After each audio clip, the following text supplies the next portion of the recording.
I want to know everything there is to know about you. I'm going to introduce me.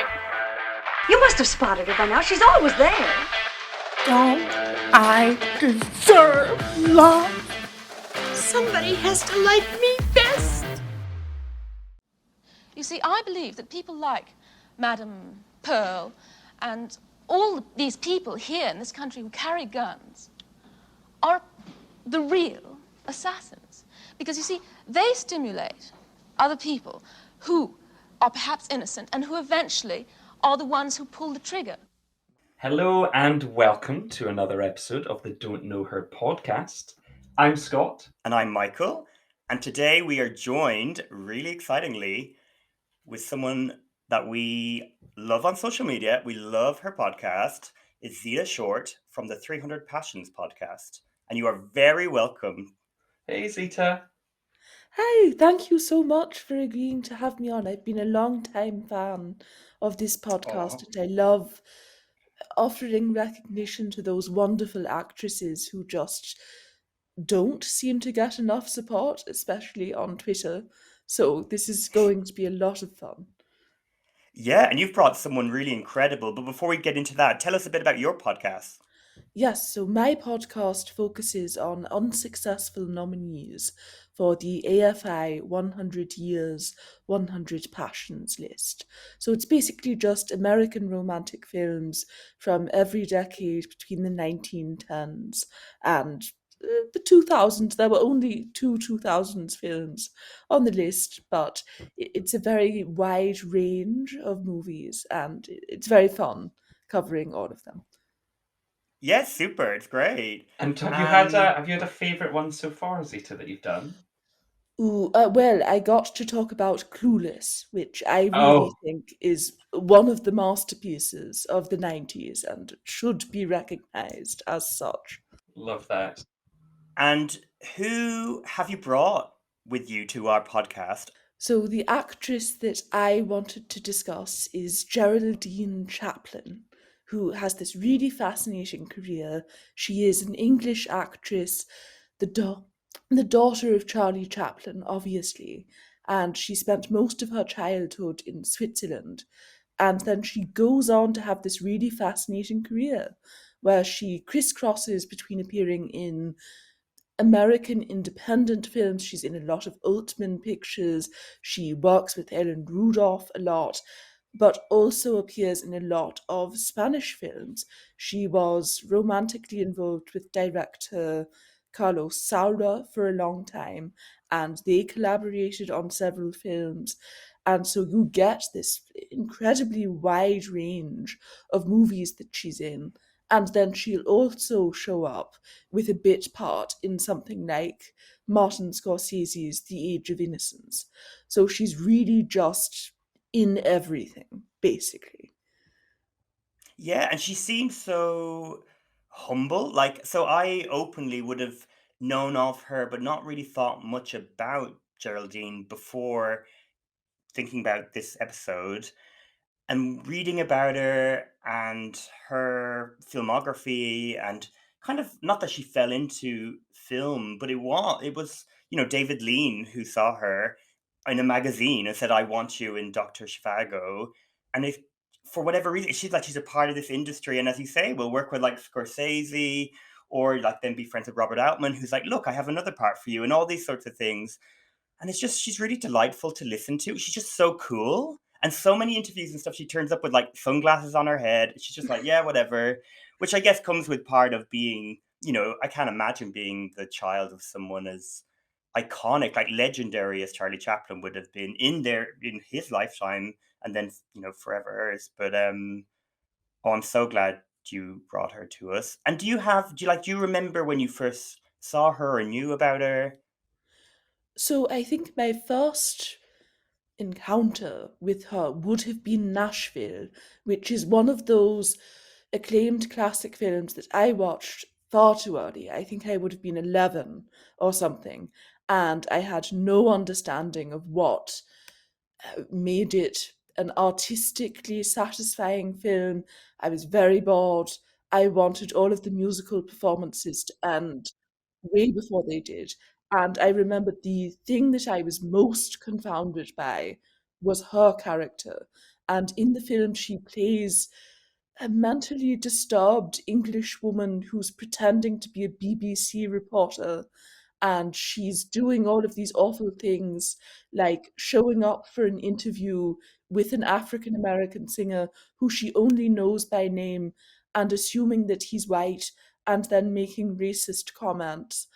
And then you also get a scene where she walks around a yard of yellow school buses that are seemingly being destroyed, and you hear her trying to construct a thesis about what they represent. The buses are empty and look almost menacing, threatening, as so many yellow dragons watching me with their hollow, vacant eyes. I wonder how many little black children and little white children have yellow nightmares, their own special brand of fear for the yellow peril. Can't start. Damn it. It's got to be more positive. And I just remember being totally confused by it. And yet, years later, it did stick with me as this bizarre performance. And once I started to get into more Altman, which I probably did after seeing McCabe and Mrs. Miller, which is more accessible, I would say. Mhm. And then I went down the rabbit hole and I saw Remember My Name and I saw all of her Spanish work and I just became a committed fan. Oh, I love it. And what about you, Scott? Please impress us with something as equally fascinating as Oh, Nashville at an early age. I'm so, so sorry. I think I'm the outlier in certainly being the least familiar with Geraldine Chaplin in her work. I'd be lying if I said I would have known her or recognized her on screen before you suggesting her, which made it all the more exciting for me. Everything that you're describing about Nashville, and I can only then imagine watching it at a young age and going, what is this that's going on? But she was delightful. What a whirlwind to watch. What I wasn't expecting, and I'm sure wrongly, is maybe just assuming she got to where she was because of her dad and things like this. And then what I saw from the few films I did watch was that she's incredibly versatile and that she can bring so many different layers to what she's doing. It was a different person I was watching each time, and then also crossing that language barrier of being able to star in multiple foreign language films outside of English was fascinating. So all I can say is thank you for bringing me more to my attention. I will be paying more attention from now on. Great. But what about you, Michael? I mean, I would have known who she was, and I guess when I was getting into film, like I would have been a completist to a point. So I would have seen, say, The Age of Innocence and talked to her and Doctor Shivago kind of in a similar time frame. So I was like, oh, she's just part of like the fabric of film. Um, I think it's interesting because those three films, while she's very good in all of them in supporting roles, do not showcase her range in the way that thankfully Zita you have brought to my attention in a big way. So I just kind of like, oh, what a great, member of the Hollywood royalty, although she'd hate that, but filmmaking royalty, let's say. So yeah, I always knew who she was, and something like Nashville has been on my list to watch for so many years, and I am delighted to have seen that. So yeah, I feel like, and spoiler, I guess, but I feel like through watching these films, and in one film in particular, I'm just like, she's one of the most talented, underrated actors out there, I would say. And thankfully, she's been given the opportunities to be a leading actor as well as supporting. Um, so, no, I'm so delighted. I just echo Scott. Thank you so much for bringing her to us. Yes. Oh, and I love the fact that you noted that she really, I think, moved out of her father's shadow, where you always get that Yeah. issue where the offspring of very famous actors struggle to push back against their parents' image, and you think, oh, is this just the modern day version of so and so's father? And I don't think you get that with her, where obviously she's not doing slapstick comedy, but I also don't think she went the obvious route in becoming an English Rose after Yeah. making Dr. Zhivago. Exactly. Yeah, that's something that's so fascinating to me. So because I got carried away a little bit, I did watch Chaplin, which is this Richard Attenborough film about Charlie Chaplin, where Geraldine plays her grandmother, Charlie's mother. And for some reason, I've been meaning that's been on my list for a long time too. And I thought again, I don't know what I presumed, and this is so striking to me, like how brave in a certain way to take on that role, because that's such a like pop cultural sort of, I don't know, like nowadays I feel like more would be made about that, but at the time it just feels really natural, and she gives a properly, I don't know, moving performance with about somebody that's so close to her. And she's just, oh yeah, so she could easily have gone into the, I don't but yeah, all in all, this woman is a gift of a someone to focus on, and I feel like filmmakers should be like climbing over themselves to work with her, and it's shocking to me that they haven't been. And regardless of the Charlie Chaplin connection, it's just because she is so talented and so versatile, and has such a striking face. An incredibly striking face. Mm. Yes, and I think is quite a gutsy performer too, even in older age, where of course we all know Hollywood not great at writing parts for older women. And I still think she's taking these roles where she really challenges herself and gets to display unattractive sides of a woman's personality on film in a way that I think is really admirable and interesting. Yeah, she really reminds me of Nicole Kidman to a point of like just throwing herself into these roles. And it's a shame that she wasn't given as many opportunities as someone like Nicole Kidman. So that's just touching the iceberg of what this woman has accomplished. So, Scott, please do tell us more. Right, let me do that indeed. Let's hop in and talk a little bit more about Geraldine. So she was born on the 31st of July, 1944 in Santa Monica, California. As we've mentioned, she's the daughter of cinema legend Charlie Chaplin, and her mother is Una O'Neill, who is an actress in her own right and was the daughter of renowned playwright Eugene O'Neill.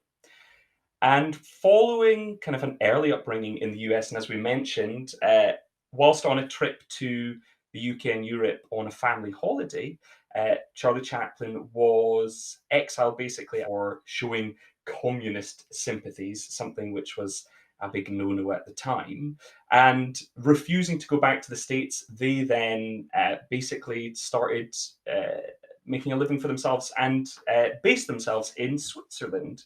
Um, from here, Geraldine finds her way over to England, where she starts studying dance, and that is kind of her get into the industry, so to speak. So at 17, she began studying ballet in England, which included a period of time spent at the Royal Ballet School.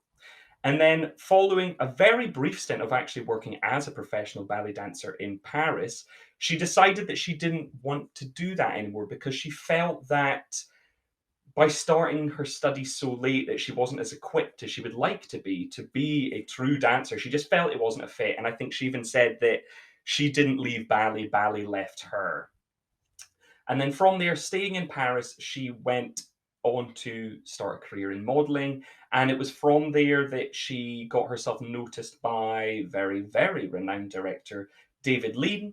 And that led to her getting auditions and being cast ultimately in a role in his adaptation of Dr. Zhivago in 1965, which garnered her a Golden Globe nomination for Most Promising Female Newcomer. So already showing herself in her own right as an actress.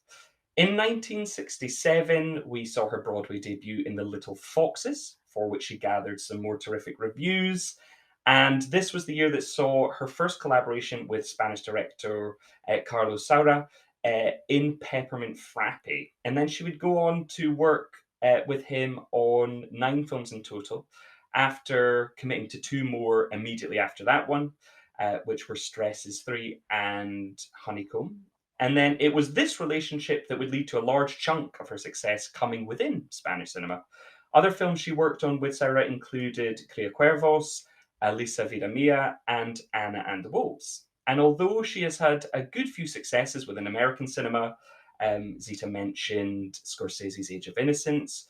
We also see The Hawaiians, Welcome to LA, which she received a BAFTA nomination for. Remember My Name, which is another Alan Rudolph film, both of those Alan Rudolph. And then, of course, Nashville, as we've spoken about, where she works with Altman. But despite these kind of American successes, she even cites herself that the kind of main successes she felt within her career came out of Europe, particularly during that spell in the 70s and 80s. She then worked for a fair bit in French cinema as well, in films like Life is a Bed of Roses and Jacques Rivette's Love on the Ground. But again, Spanish cinema called her, and she had another run of primarily Spanish work in the likes of Guillermo del Toro's The Orphanage and Pedro Almodóvar's Talk to Her.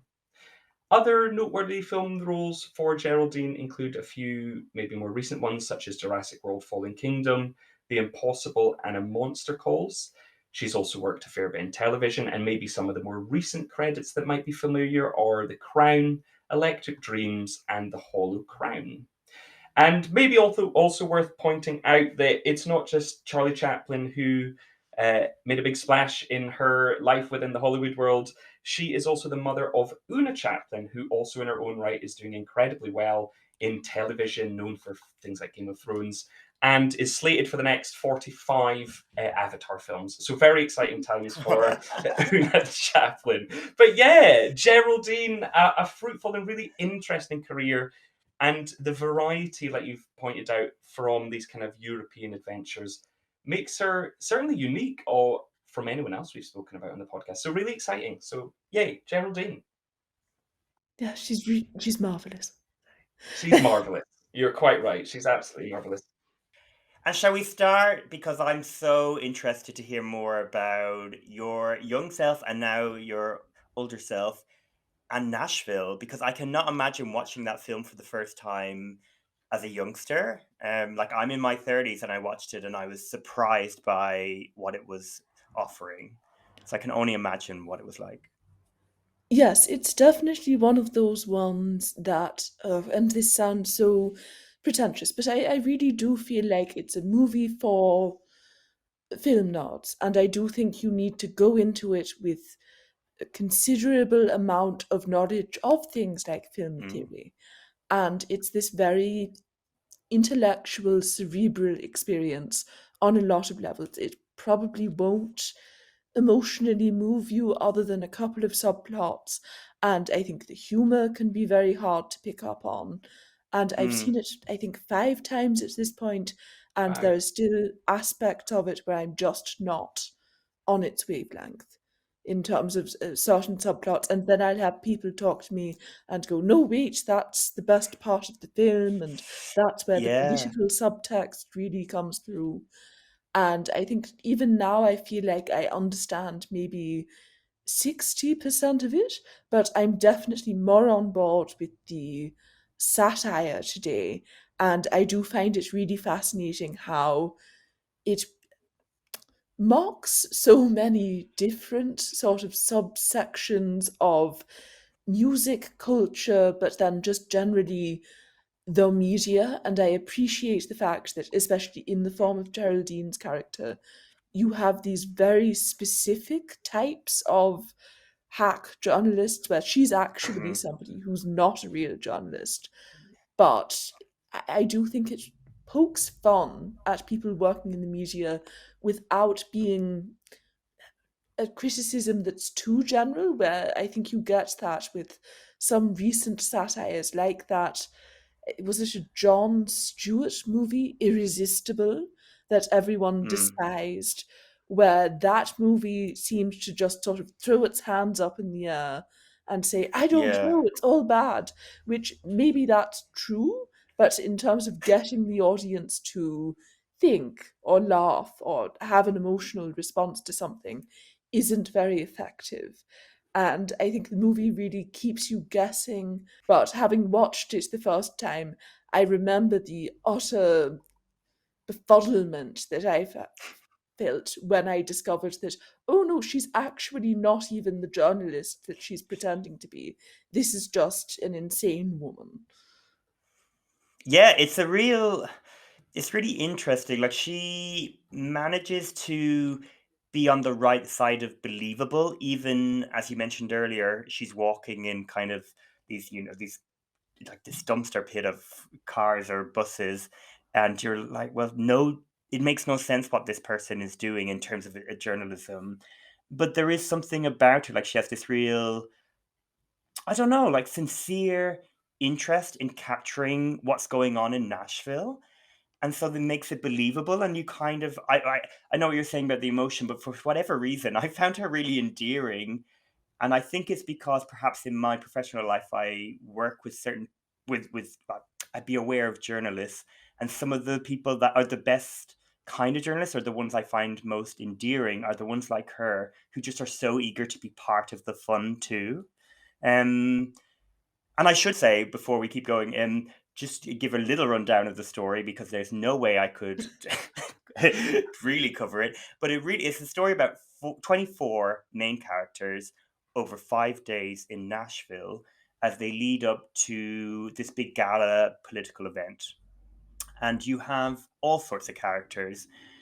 Um, and yeah, I think Geraldine's a real standout performer. So the film does get quite a few Oscar nominations, two for supporting actress for Ronnie Blakely, who is, I think, terrific as this singer who um I don't want to spoil it, but she goes on a really fascinating journey and a really fascinating performance. And then Lily Tomlin, who I found really moving. The sequence where she's listening to the music, and I know what you're saying earlier about wanting to cut the things down, and that was a scene that definitely could have been cut down potentially, let's say. But I was just so moved by all these people listening to this track and Lily Tomlin yearning for something. So I was quite like emotionally invested in a way I wasn't expecting of it. But all in all, it's much wilder than I ever thought it was going to be. I think I'm more used to, like, my Robert Altman would be like The Player or Gosford Park, or even Prairie Home Companion. Is that the right name for that? His other musical kind of film. Yeah. But they're all much more straightforward than Nashville. I loved it. I love spending time with it, and I cannot wait to see it 5 times like you, because there is going to be so much in it. There is so much in it. I mean, this was the first time for me as well. And actually, interestingly, I was just back at home in Scotland, and knowing that this was coming up, I have had a DVD of Nashville for probably about 10 years sitting in a drawer. And I was like, oh, perfect. It's coming back down to London with me. I'm going to be able to watch it to prep for this episode. And I think I put it off for so long because I knew it was this kind of sprawling tale of a lot of people, and I was aware of some of the kind of flourishes of it. So the use of sound, this kind of natural sound where you are hearing every background noise going on beyond the kind of characters' dialogue that's going on at the front of it. So I think in my head, I maybe thought I had to really kind of sit down and prepare myself for what I was going to watch. However, it's incredibly immersive, and for me, I therefore found it to be a really easy in. Something about it just being so alive, and these characters all feeling incredibly lived in and honest and truthful Mm. was so wonderful. And I know obviously he is the master of this kind of piece. But having seen quite a few of his as well, this really blew me away, and I was like, "Oh, I understand why this is the touch point of Altman's career. It makes sense of things that came after it." But I really felt like I was in it in a way I have not felt with a film for a long time, especially the sounds of kind of the announcements that are being made over these loudspeakers, and you're having these conversations, people in queues of traffic talking to each other, I was like, wow, this is so.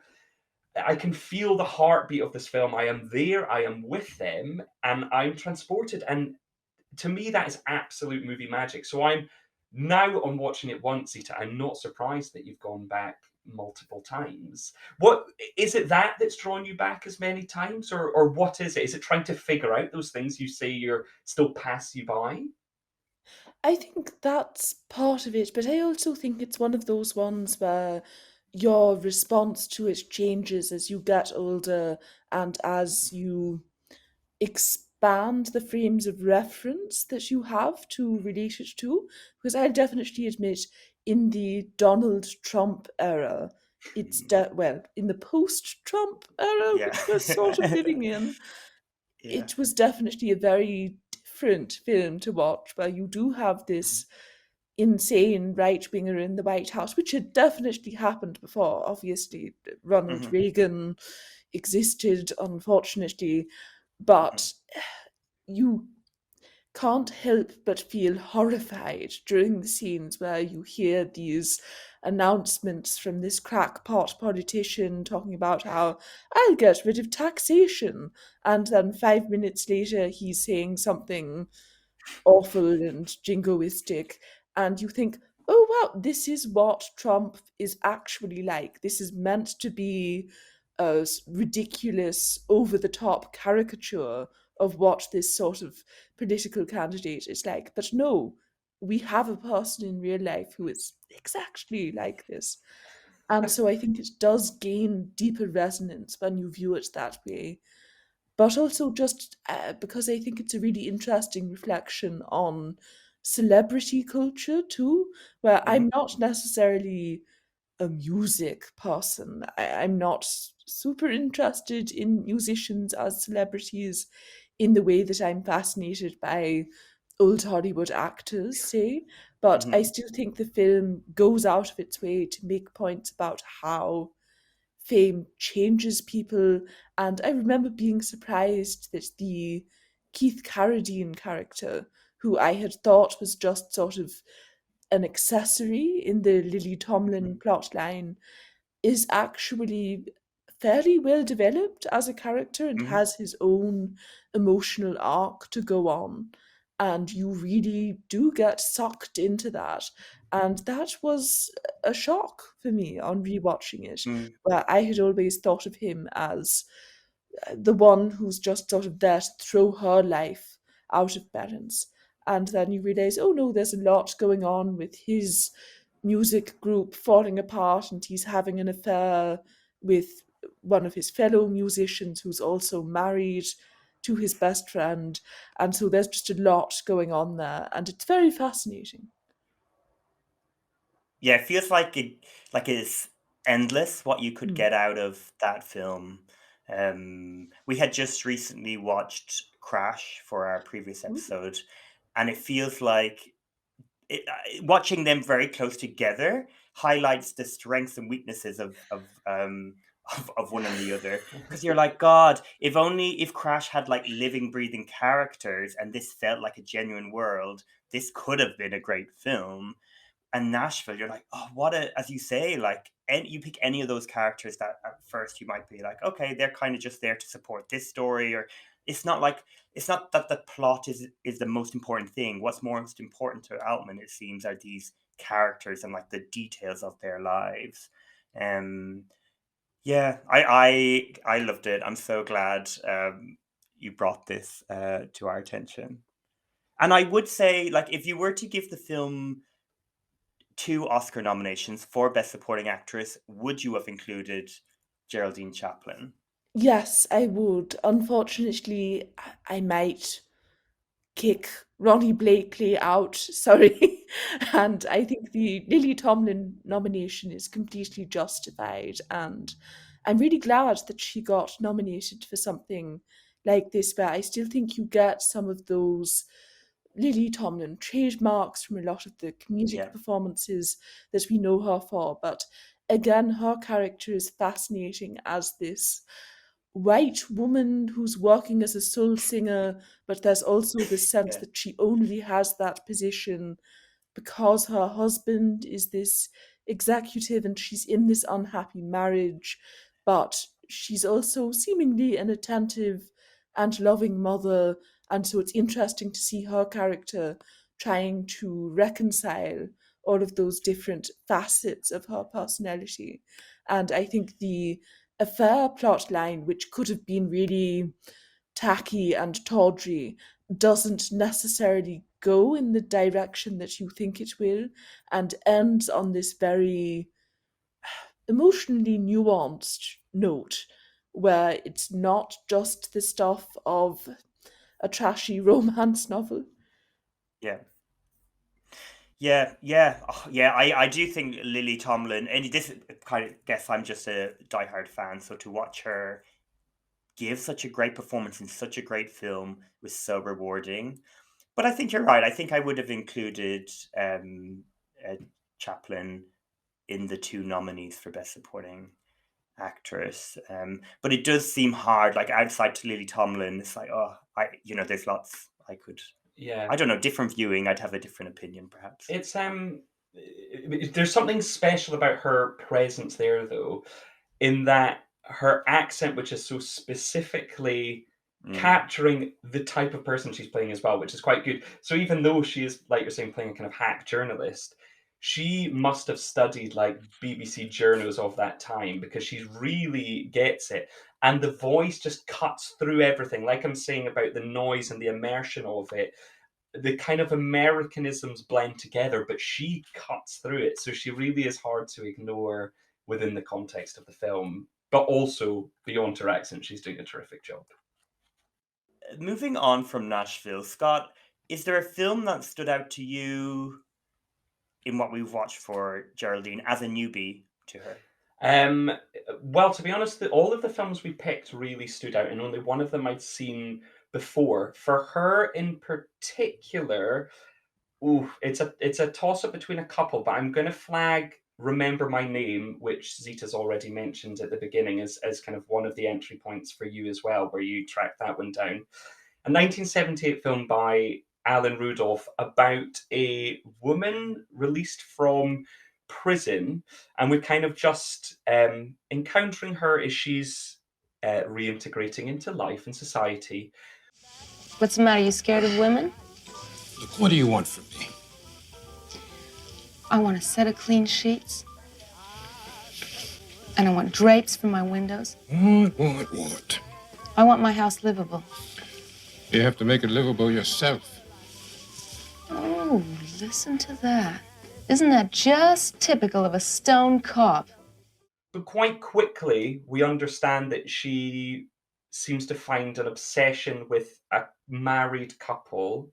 And initially, it seems that there's no kind of immediate reason why that should be. However, obviously things unfold. But for me, her in this, and I think it's good to talk about her completely removed from the context of her dad. And like you'd said earlier, Zita, it's easy to do that because she isn't doing the specific work he did. However, the kind of naivety we see at the beginning of this film, I was seeing shades of her dad, and I could understand that she might have gotten something from that. She does a lot in this, and actually the arc of her character and the development of her performance in particular is really interesting, and she's allowed to cover a lot of ground, so it really showcases her as a performer. But those bits at the beginning, I really believed her as this fresh individual, like alien again to the world, really prepared to embrace anyone she encounters. And then we learn a little bit more. But she did wonderfully at that. What was your feelings on Remember My Name when you first encountered it? Because it sounds like that may be also factored into your love.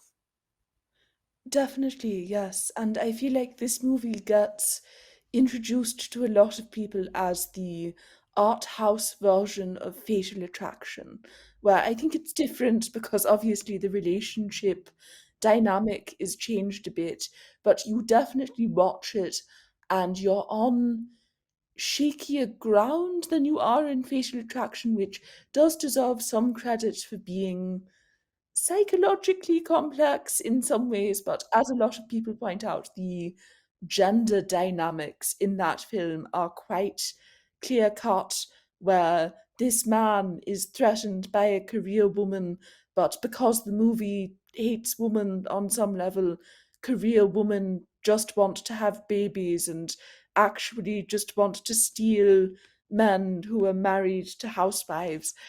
And so I think this movie goes a bit further in presenting this very complicated portrait of this relationship between, you could say, three people who seem mutually obsessed on some level, where she's this aggressor, she is harassing him, she's making his life hell. And then I feel like you get that scene once the action has sort of died down, where you have no idea what's going on. Suddenly, he's treating her like they're on a date and he wants to sleep with her, and it's all very bizarre. And I just don't think you would get that in a mainstream thriller in which a woman boils a bunny. And it was just so intoxicating to me. I think it really does what a good thriller should do, where it keeps you on the knife's edge at every turn. You never really fully grasp what's going on. There are definitely a lot of gaps to be filled in terms of what their shared history is, but I also think the actors are really good at giving off the sense that they know exactly what their character's biography is without letting the audience know too much. And she gives this fascinating performance because her character has all of these bizarre quirks, even though she is very much a crazy stalker. But she has this whole thing where she doesn't like people touching her. And she does that a lot. And I remember thinking, that's sort of weird. But then it does somehow make sense when you have her talking about what she wants out of a relationship.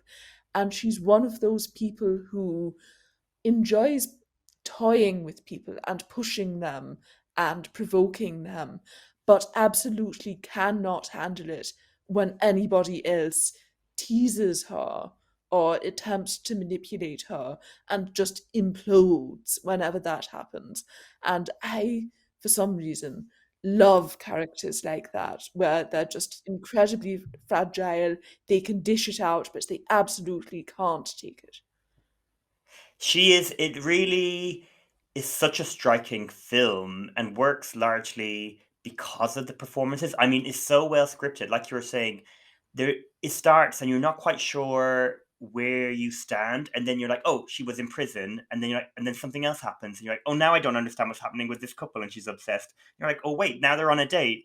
And I think that is, as you say, like that is so thrilling and is so well judged and balanced by everybody. Alan Rudolph as the writer director, the performers. It was like I was so, I don't even know how to word, because immersed isn't really the right word. I was on the edge of my seat because I was fascinated, as well as just watching somebody give, to my mind, like one of the best performances on screen that I've never heard anyone talk about in the same line. Like I'd put this up there with, some of my favorites, like Gina Rowlands in Opening Night, or there's so many people.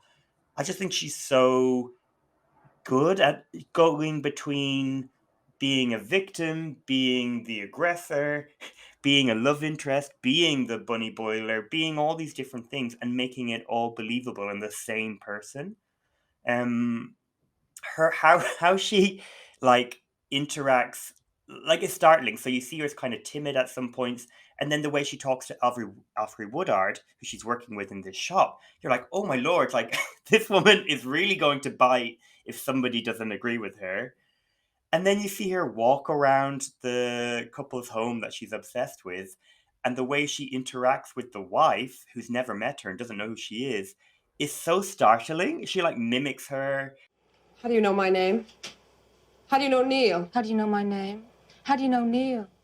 She picks up a knife. It's just like, wow, this is crazy behavior, yet something's really endearing about it. She's a real anti-hero sort of style, which sadly we still don't get many female characters like that in the lead. And then all the while we have like the TV is on or you hear the news and there's this like earthquake and like all these awful things happening. And you're just like, this feels so relevant to today. You know, this is however many years old. And you're like, this is what the world is like. Like all these terrible things are happening, but people go along with their lives and act in ways that are making some, like on an individual level, and are messing up people's lives, you know, and terrorizing them, destroying their flowers. I was obsessed with this film. Like I cannot wait to watch it again. Oh, I loved good. it. It was so exciting to, I mean, you already called her out, but I was thinking, why do I know this film? And it's because we did an episode on Alfred, and it would have been coming up in lists when looking at that. And I was like, oh, goodness, there she is. Another gem. Oh, and seeing them play off of each other was really terrific. They worked so well together in those kind of more confrontational scenes. Really good energy. They have a really interesting dynamic. And why I'm so confused to why this film is not more celebrated. Like I was looking at, you know, how it performed and everything. Like it has we haven't even mentioned the person playing one of the people in the couple is Anthony Perkins, who people will most well know for a Psycho, Alfred Hitchcock's film. But yeah, I just don't understand. Had Robert Altman producing it, I just feel like it did well, but not, you know, nobody talks about it. It seems to be the sort of movie um, that hasn't had any kind of release. Like I watched it actually legally. It's been shared as an archive thing, but that's the only way I could get it online, and we will share that link in the notes. But yeah, like I wonder why. Like I don't understand. Mm. I don't either. I really think it's ripe for rediscovery, especially in a post Me Too age and at a time when we're having these debates about the depiction of this sort of abusive, obsessive relationship on screen. And I really think for people who enjoy something like Elle, this would be really Yeah. interesting because, again, it's this very twisted emotional bond between two people, and it's far more complicated than it initially appears to be. And I think people are really hungry for stories about this subject matter told in this way in a time period in which we're saying no, things like sexual abuse do not have to be clean cut on screen, and we don't need to have stories about only perfect victims, and it can be far more complex than films and television about these subjects generally make it out to be. Yeah, I do. There's a part of me also that thinks there must be some, you know, budding emerging filmmaker where this film has like informed them or inspired them in some way. Like it's interesting. I was thinking of Isabelle Huppert. I was like, who would play this part? And weirdly, Fatal Attraction didn't occur to me. It was Isabelle Huppert, like in a few different films where she plays. Uh, for want of a better phrase, a woman on the verge of a breakdown because of how she finds herself in society. Um, yeah, I love that. Hook me up to any of those. I will. I will watch it. But yeah, hopefully it will find an audience. Yeah, some sort of appreciation. It just seems wild to me that it hasn't. Um, but Nicole Kidman, maybe she'll remake it. That would be. I mean, if Nicole knows it exists, she's gonna get it. She's gonna have a wig, maybe a few wigs. She could do a few in the film. It's gonna be perfect. More wigs, the better. So, on the topic of say sexual assault and gender, an interesting film to rewatch, and actually the only one that I'd seen before was Pedro Almodóvar's Talk to Her, which I had seen. I've seen a few times, but all as a, you know, maybe 15 years ago or however many years ago when I was getting really into film. And to watch it now in the Me Too, post Me Too movement, I guess, or Me Too movement, and all this awareness of gender, and also like listening, like knowing more and more about Pedro Almodóvar, I just found it so tricky, like a really tricky watch. Um, I really did like for those who do not know, Talk to Her is a story which I'm going to find hard to explain without spoiling, but it's set in a care home where people are. What is the medical term for their body? They're asleep, They're in a basically. coma. But in a coma, oh my god! So what's lost all the words? They're in a coma, and there's a few different stories happening at the same time, but essentially two pairings, and one is already in a coma when we meet them, and they're being looked after by a nurse, a male nurse, and we are then meet another story of a bullfighter who is in the process of separating from their current partner and meets a new partner. And this partner has also, at the start of the film, happened to sit beside the nurse at a Pina Bausch, of all things, performance, and is emotionally. They have a connection, let's say, and the story follows the men, really. Like, it does follow the women too, but as the women spend a lot of the time in a coma, or kind of off screen some of their behavior. It is a really striking, and for one, like, I guess Pedro Almodóvar is known for, his exploration of gender and sexuality. And of course, I guess somebody that's doing that, some of their work and some of what they're saying about the world will age. But I think Talk to Her will probably be the example of his work that will probably age the worst the longer we move away from it, which is ironic, as it is the one where he won Best Original Screenplay at the Oscars, was nominated for Best Director, is probably one of the more celebrated films. But anyway, sorry, I don't know what you guys thought of it. I just found it so striking, and watching it against some of the other films for Geraldine, I was like, whoa, this is a loaded film, and I'm not even sure Almodovar was quite aware of what he's doing, outside of this rape scene, which is very fantastical. But outside of that, I'm just it's just there's so many things to it, and I was just like, whoa, this is loaded. It's definitely a very tricky one. I had seen this one before as well. It's the other one I had seen before.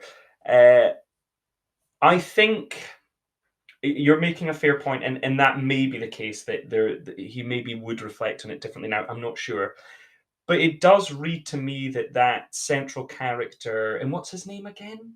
Benino? Benino. So yeah, the character of Benino to me is written as a grotesque, and a grotesque is a character where you both are repulsed by what they're doing, but also have some kind of sympathy for. So it puts you in a kind of moral dilemma within the writing and within how the film plays out. Now, there are examples of grotesque in films where it can be confusing and it can cause this sort of conflict in how you look at it. The most recent example I can think of is, in very different terms, I must say, Three Billboards Outside Ebbing, Missouri, where we have Sam Rockwell's character, which I think is written also as a grotesque character, where the kind of his attitudes are supposed to make us feel one way, and they should. We should be repulsed by his actions. However, it pushes you towards feeling sympathy. I think Talk to Her is a far more tricky case. However, I do think it's sort of pitched like that. It's maybe kind of the journey it goes on does muddle it a little bit more. But for me, I think that was part of what made it intriguing, is I liked that it was challenging me. I didn't remember quite how challenging it was from the first time I watched it, and I did find it was challenging me, but ultimately I did find it to be a rewarding experience, would be my take anyway.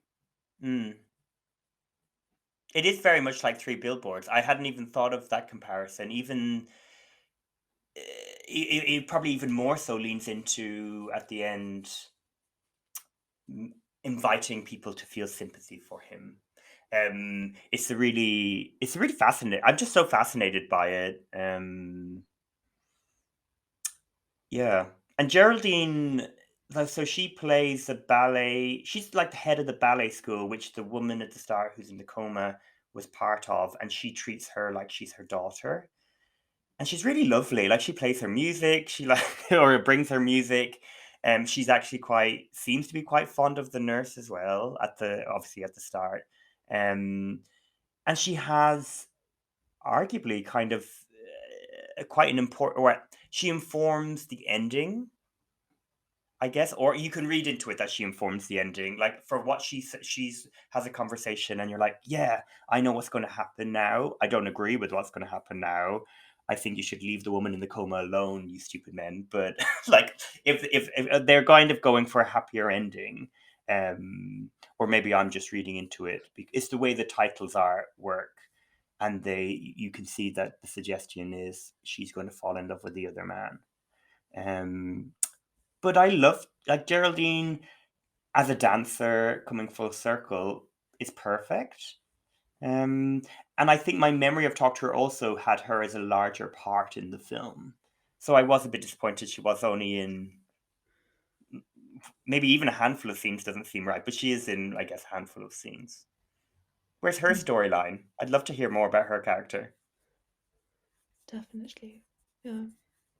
No, I was a bit disappointed too. Like you, I remembered her being in or playing a larger part in the film, but I still think when she shows up, she's quite an electrifying presence.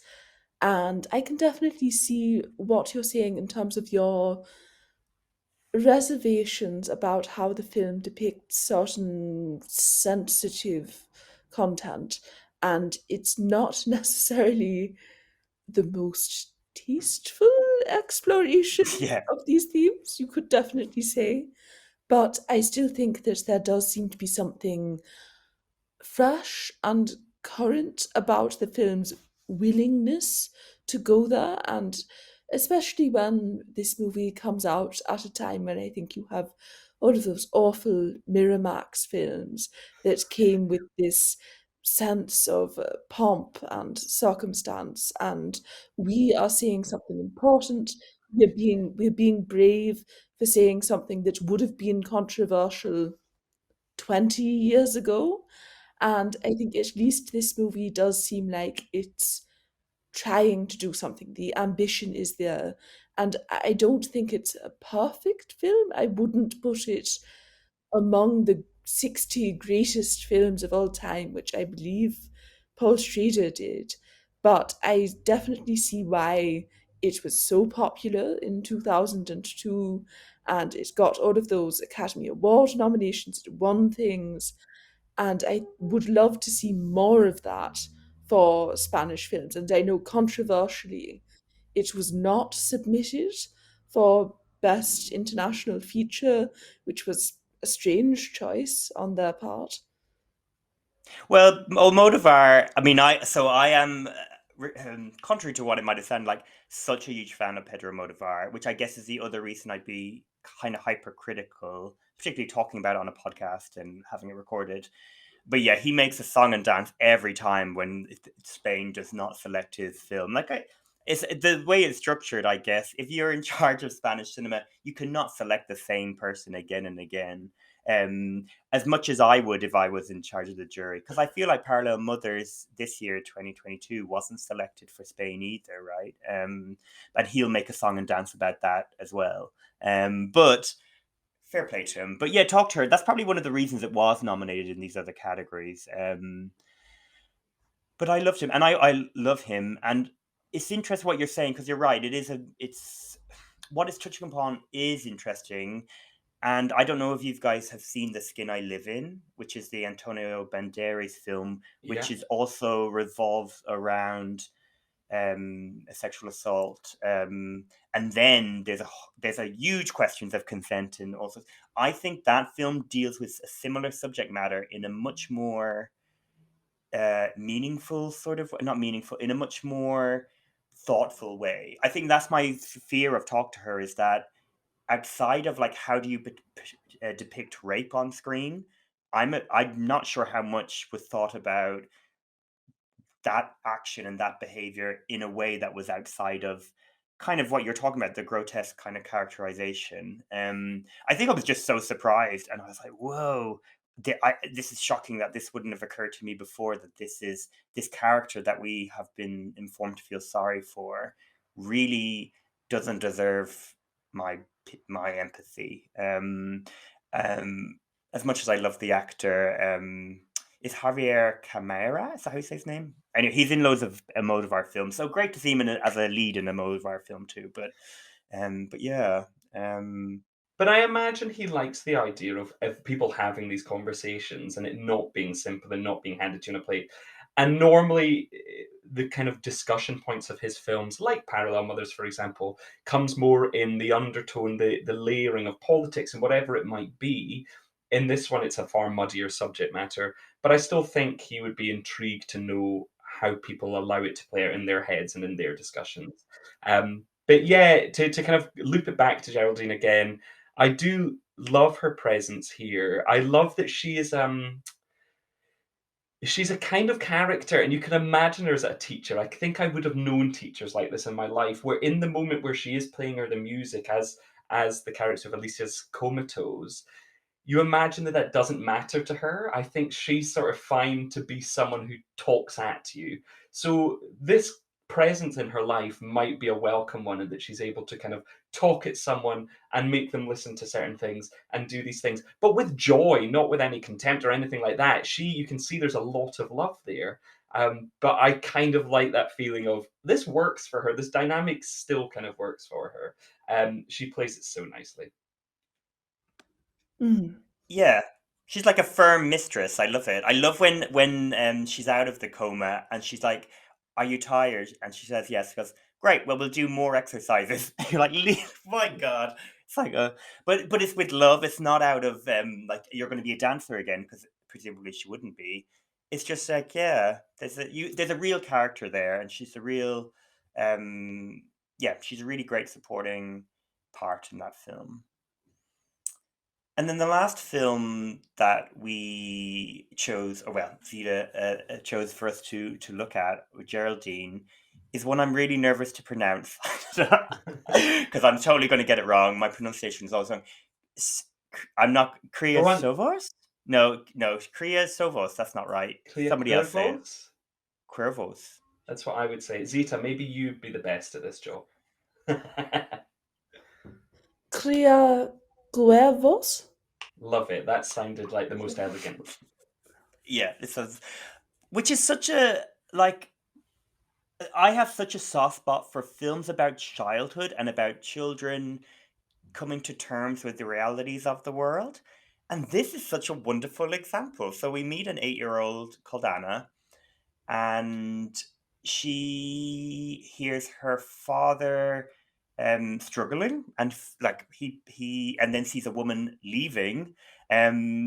He's having a heart attack, it turns out. She goes to the kitchen, speaks to her mother, played by Geraldine Chaplin, and then you realize that her mother's also passed. So she's having this sort of I don't know, reckoning in terms of her parents have passed away. She's now being looked after by two relatives that are they're not her parents, and she's trying to figure that out as they're trying to figure out how to be present for them and available. It's great. And then you have Geraldine, coming in and out as kind of a ghost-like figure, but also so she's like a figment of her imagination or memory, perhaps. But then you also have her in kind of documentary style, talking to the camera as the older future Anna. And I was so taken by this film. Zita, had you seen it before? I had, yes. This was a big part of my early exploration of her filmography. It's probably her most well-known collaboration with her then romantic partner, and I think you can see why it got a lot of those distinctive Saura touches. And this is going to sound sort of stereotypy, but I definitely think one of the things that people associate with Spanish cinema is this use of surrealism and this effort to blur the line between the afterlife and the reality that stands before a person. And I also think a lot of these Spanish films about childhood, I've noticed, are not very sentimental. They present this Mm. very rough, harsh view of the world, and a lot of them seem to present childhood as this thing that you sort of have to suffer through before figuring out who you really are and rebuilding yourself in adulthood. And while I don't necessarily have that bleak of a view of my own childhood, I definitely enjoy it when you get films that Yeah. take this period of a person's life, which is usually presented as this golden age that everybody wants to return to. And this movie says, no, remember when you were 9? It was awful in a lot of ways, and you had no control, and you had to deal with a troubled relationship with your aunt. And I think it brings back a lot of emotions and memories that you might have suppressed. Mm. Yeah, it's totally true. There's so many lovely moments in it. There's a bit. So I have two siblings, and we, as all siblings, I guess, will do, would entertain ourselves. And there's a moment in the film where they dance to this pop song, um, and they're told to stop it, but then it comes back, and it just made me really reflect on that and be like, well, there's some of the happiest moments of my life, and I wouldn't have known it at the time. And so it's kind of a bittersweet thing to be like, oh, I'm very lucky that I have those memories, but I wouldn't have thought of it. I guess that's a positive spin on what you've said. I'm too much of a optimistic person, but there would have been, funerals. Like I'll always remember in Ireland, I don't know what the case is like in New Zealand for funerals, but we have open caskets and stuff. Which I read in the UK where I'm based at the moment, that is not a thing. And when people ask about it, like I'm like, well, maybe as a kid that was kind of scary. Do you know, like and I think about it, I'm like, yeah, that is the idea of someone lost and how like funerals happen so quickly in Ireland in the morning and all that. It just made me think of it. At the start when Anna's being like, go and kiss your father and do all this, and he's dead in the coffin. You're like, oh, these traditions are, intense and to putting them onto children, that's intense. Yeah, you're right. It has a lot of space to reflect on your own experiences of the world at that age. Yeah, it captures something about it so well, though. I mean, the imagery in this film will really stay with me because of that balance between the natural and the peculiar. And the peculiar comes from the child's outlook on the world, and the natural is how the film kind of sets her. And the balance of those two things is fascinating. The things we see her doing against the backdrop of everything that's going on to her is incredibly captivating and interesting, almost. I mean, it's because it's so natural, it doesn't kind of dip into the sort of more surreal side, but there's elements of it which do kind of swirl you into this almost magical place. It's really, really wonderful. And she, to me, was incredibly captivating in it. Yeah. Geraldine Chaplin, that is. I mean, also the lead actress playing Anne, it was fabulous. But what do you make of Geraldine's performance here, Zita? How does this kind of rank within what she's done? I would rank it quite highly just because I think there's such a high expectation for her performance in that she needs to exist as this presence within a young girl's mind where you're meant to understand that this is how this girl imagines her mother and not necessarily what her mother was actually like. And so I think it is interesting to see her playing around with how a young girl would have idealized a mother figure in some ways. And then as the older Anna, it's fascinating to see that contrast between her as this idealized, softly lit figure that we view with admiration.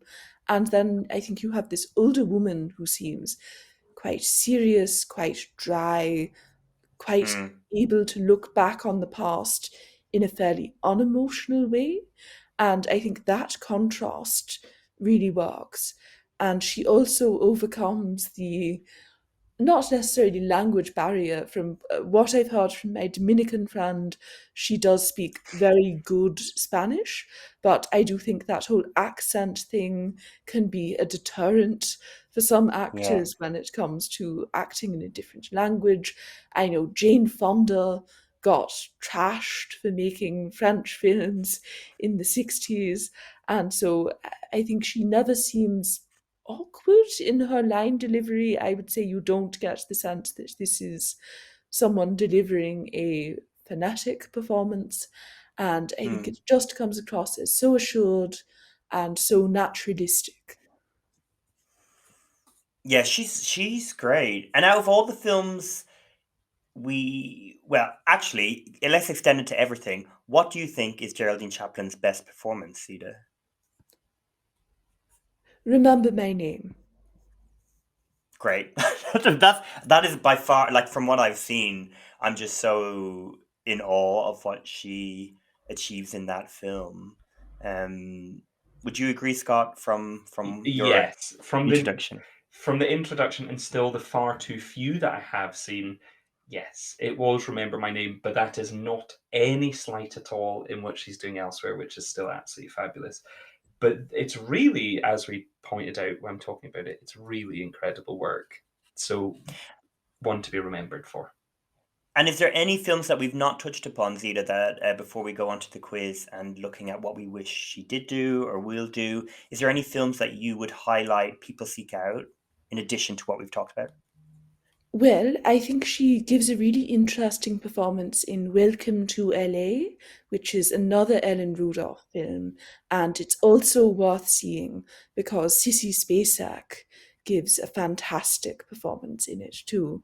And you could say it does tread over some familiar ground if you're familiar with Altman's work, but I do think it has this really quirky, offbeat vibe that I just found to be really inviting, and it's this fascinating look at how the industry worked in the 70s in Hollywood, and you've got this incredible ensemble cast just coming together and presenting these really off-putting, occasionally unlikable people in a surprisingly sympathetic light, and you find yourself almost enjoying being in their company in a way that you don't expect to be, where they're all pretentious, they're all awful on some level, but you find a way to be charmed by them. Amazing. And Geraldine plays someone, I've not seen it, but what I read about it is she plays someone addicted to taxis. Is that right? It sounds amazing.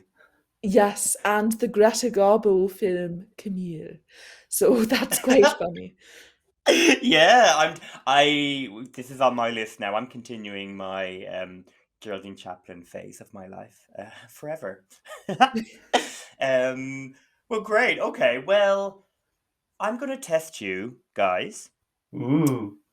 It is not about Geraldine Chaplin per se, but it's about two things which I think we all hold dear.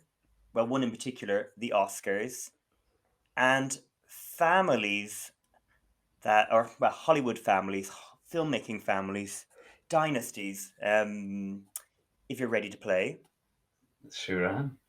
And Yes. whoever wins gets to choose their prize, but it has to be Geraldine Chaplin orientated. So it can be like a dance with her. We've had all sorts of things. Scott once got a plush teddy of Angela Bassett as a prize. So And I wish that was actually real in that did exist. But Michael assures me it still is in transit. I just try and sort out the copyright claims of Angela, and also the like. She has a few different problems with you having a plush teddy. Of her. Oh, Angela. Okay, great. So who would like to go first? I'll ask each of you a question individually. Scott, do you want to be first? Or no, Zita, you're our guest. We will start. And this hopefully will be... Some of these questions are super hard and some of them are super easy. So welcome to our world, Zita. It doesn't really make sense. Okay, so we all know the Coppolas. Can you name the Oscar nominated and or winning members of the Coppola family?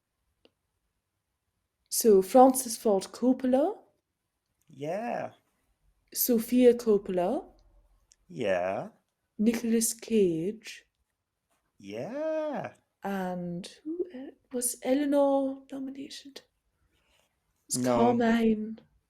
Yeah, Really? Oh, yeah. okay. Because I know his work had to be changed later. His what had to be changed?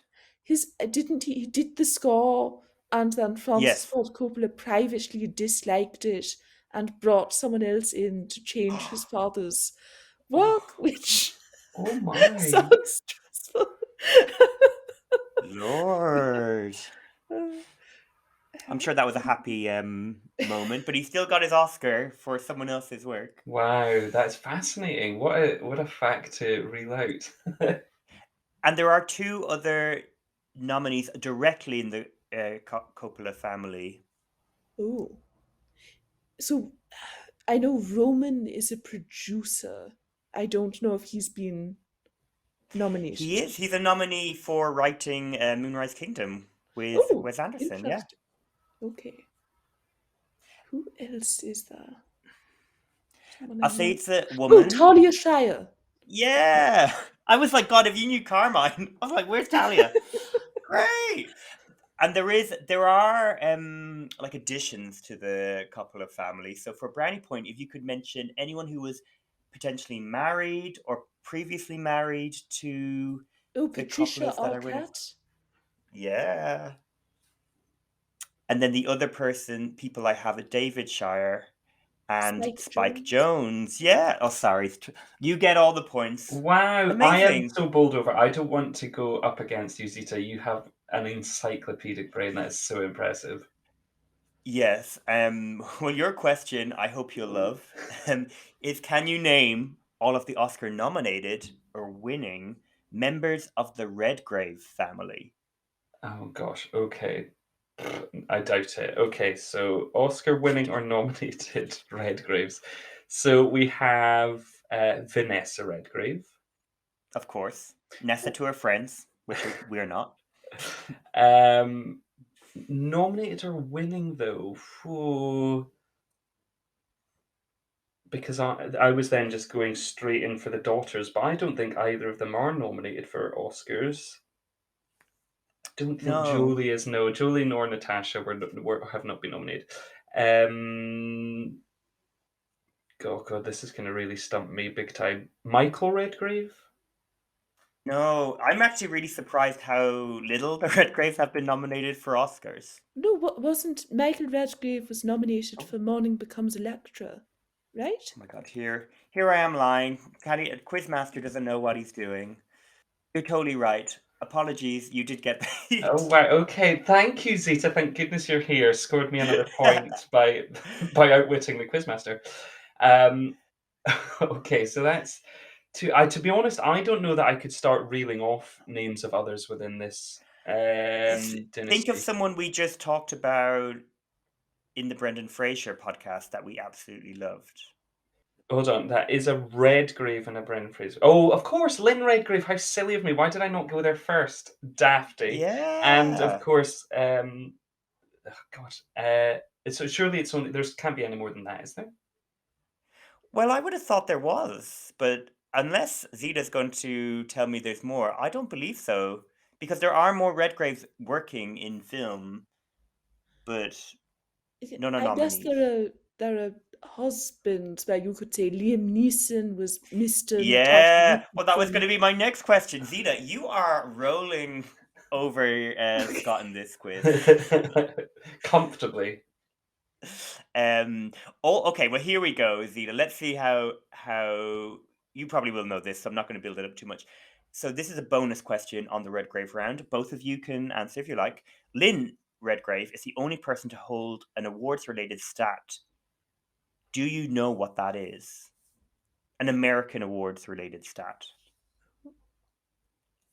I'll give you a hint if you can't, because this is tricky and a bit wild, but I just couldn't skip this bit of trivia. 2 nominations. Oh, Win. so think wider than the Oscars. Oh, Think okay. think more EGOT style stuff. Oh, she's the only person to be nominated for all of them and not win any? Yeah, that's exactly it. Wow, that's Isn't that that's act- amazing?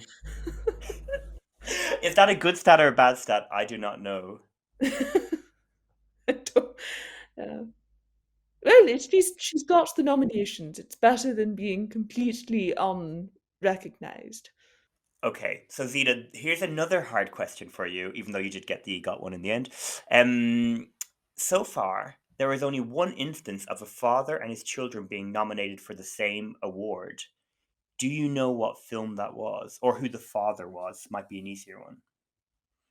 Oh. So children plural. Yes, so it says father and 2 children are nominated for this award. So sorry, was it in the same category in the same year? It's for the same category. They worked together and they all got this nomination. This one Oh, nomination. okay. Interesting. So producing, I guess. I guess I could tell you it's a script writing Oh, award. okay. Oh, was it the In America situation with Jim I love Shelby? it. Wow. Yeah. Well, sorry, I had- don't know his daughters' names. Sorry. No, Naomi and Kirsten. I had to, of course, put the Irish family stamp in there somewhere. Yeah, in America, what? I'm surprised anyone remembers that film. But obviously in Ireland, that was a big deal.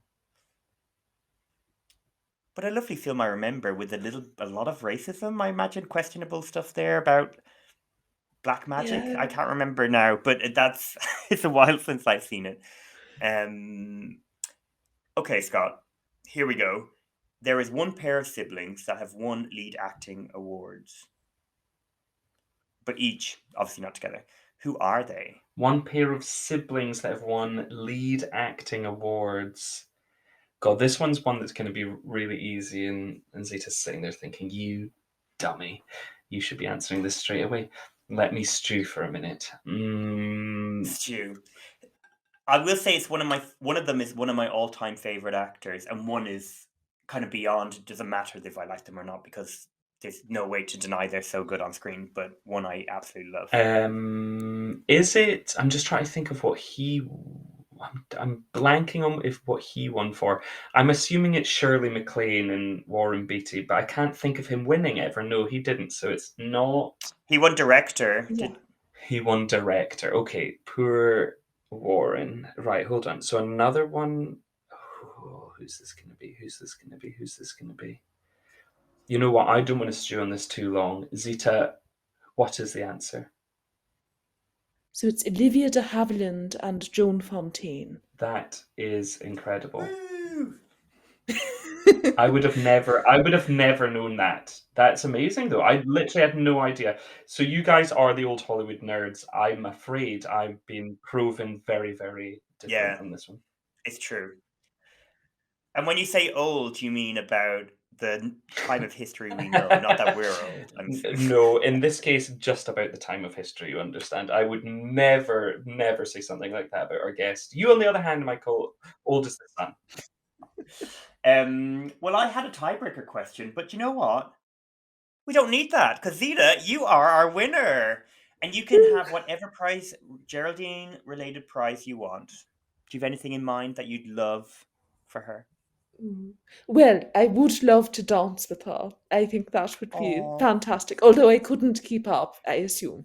But it would still be fun. But she seems like the type of person to be like so gentle and humble. She'd just be like, "Yeah, I'll go at your pace."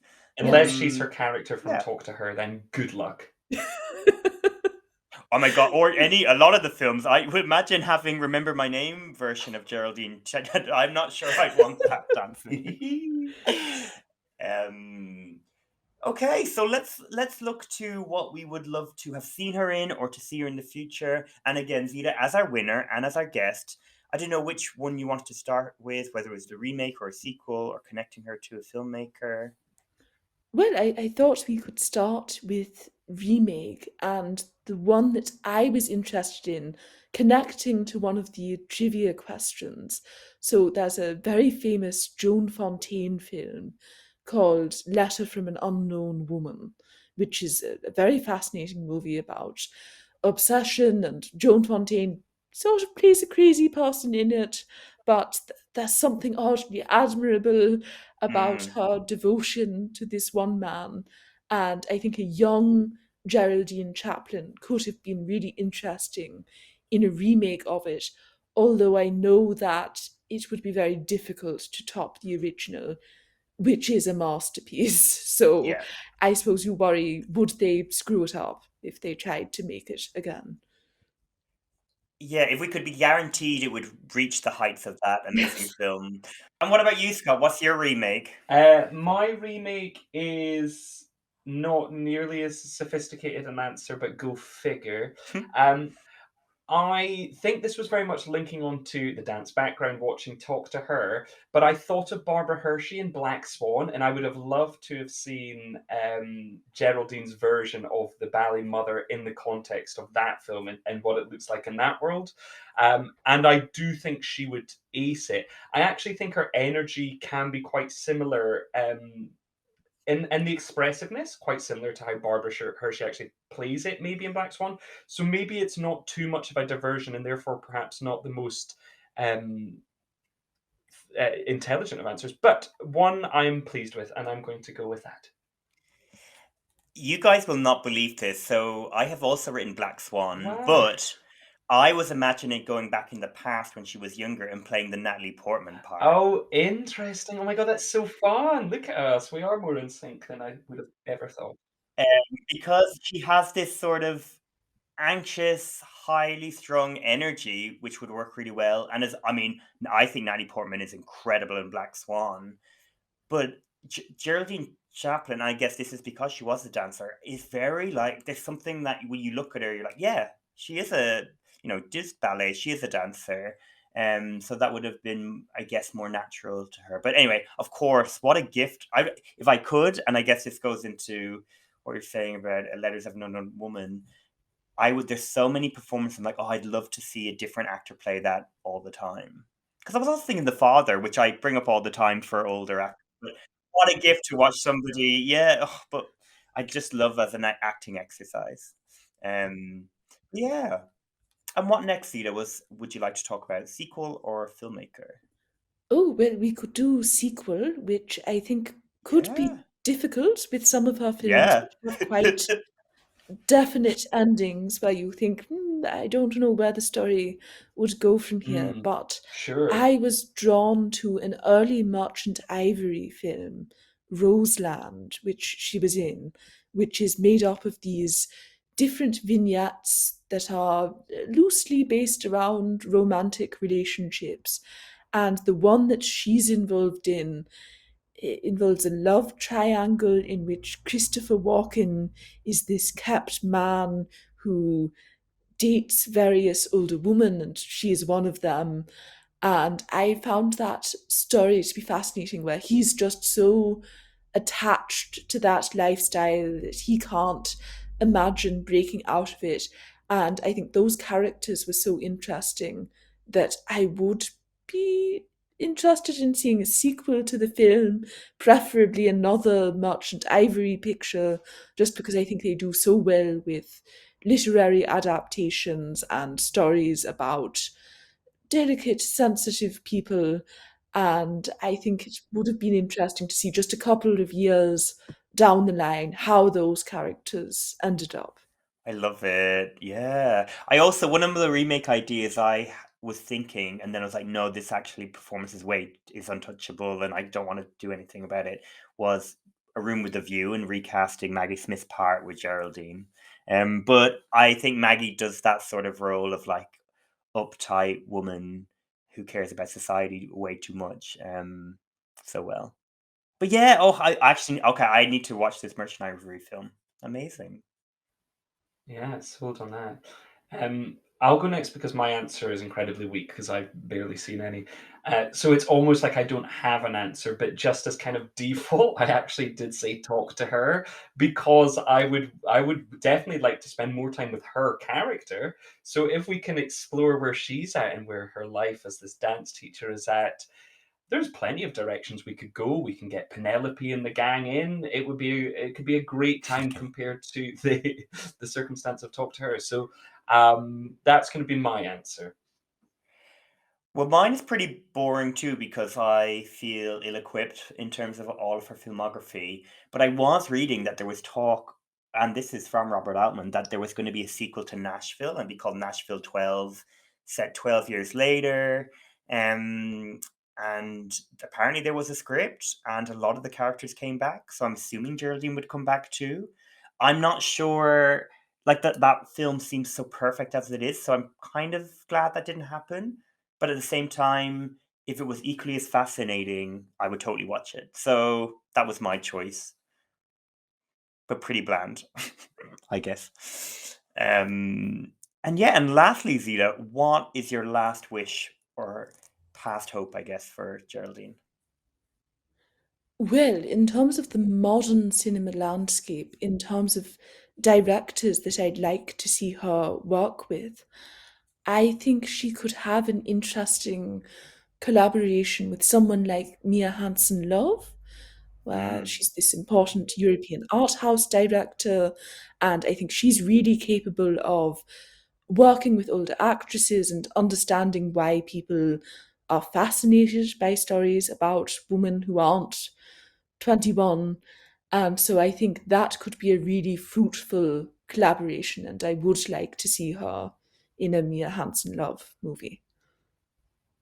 I'm absolutely seconding that. That is an absolutely gorgeous idea. Good one, Zita. Mine is then going to go on the darker side of the French footing, and I'm going to go Julia Ducournau, who directed Titan and Raw. I think there is something that Geraldine could bring to this really bleak and uncomfortable landscape that Ducournau has created so far in her films. And I just think she would fit in very well. I think also the based on what we've seen so far from that director, the possibilities are endless. So therefore, you could probably pop anyone in. But I don't know. I just get a real sense that they could work really well together, and she could play a character that covers all of these things, can make you feel uncomfortable. You're a bit unnerved by the presence, whatever it might be. I think there's something in that. So that's going to be my one. What about you, Michael? Mine, so something I had associated with Geraldine, which I haven't seen in the films we were watching, is, and I guess that's because of basically the orphanage, is more of a fairy tale element, or her being part of that sort of aesthetic. I was thinking, like, how good would it have been in the 80s, 90s if a collaboration with, say, Tim Burton? But then I was thinking Tim Burton, at the moment anyway, has been not been delivering his greatest work. So I was thinking, like, who else? And I was like, this right in front of me because was involved in the creation of the orphanage, Guillermo del Toro. And to think, like, imagine, I just imagine some sort of structure around her and history and ghosts, and I'd have no idea. I'd look like he has such a specific sort of mind that I would hate to try and put a story upon that. But she would fit into the world. Like, if you think of, like, Nightmare Alley, she could have easily been one of those cast members in that. And she's so glamorous, and, like, I just think she's such a striking presence on film, and the way that he lights his films and shoots them, she would just be so, like, such a stunning addition to his work. So I would love a story though where she is the main character rather than, say, Bjork recently in The Northman, where she turns up for a scene and is very memorable and exciting. But you're like, no, Geraldine deserves a proper story, and, like, Shape of Water esque, following her trajectory, doing something. So yeah, I would love to see that. That would be my wish. And I kind of hope that there are filmmakers there but wanting to work with her and banging down her door. And she seems up for it for the right thing. Yeah. Let's just presume from this point on, people are going to like wake up tomorrow morning and be like, Geraldine Chaplin, that's where it's at. Remember Yeah. My Name is is like up there with the greatest performances ever celebrated. And what a wonderful and better world we would live in if that was the case. But in my little way, I'm so grateful, Zita, for you coming onto our podcast and bringing Geraldine. Yeah, you've made my life a little bit better bringing her into it. Hear, hear. No, I'm happy to spread the gospel of Geraldine. Yeah. And where can people find you for more inspirational, I was going to say Bible telling. I missell your podcast. But a spiritual experience rather than religious experience. Where can people find you? So I'm on Twitter at Zita_short, and the podcast is at 300 Passions. It's available on most podcast streaming platforms on the internet. And other than that, I also work as a film critic for Jump Cut Online and In Session Film, so you can read my work there. Wonderful. I love that. I will be sure to be reading you a lot more, and I hope everyone listening does too. Thank you. And Scott, where can people find us? So if you want to drop us a line, you can do so through the old social medias. You can get us on Instagram and Twitter at don'tknowher_pod. Or if you fancy emailing, why not? You can get us on email at don'tknowherpod@gmail.com. Amazing. Yes, and thank you everybody for listening. Do share the podcast with people you think would enjoy it. Do seek out these films. There will be some links in the notes. And yeah, rate, review. And yeah, just keep listening. Thank you so much. Thank you, Zita, again. That's been a pleasure. Thank you so much, Zita. Oh, thank you. The pleasure was all mine. See you later, guys. Bye-bye. Have a good one.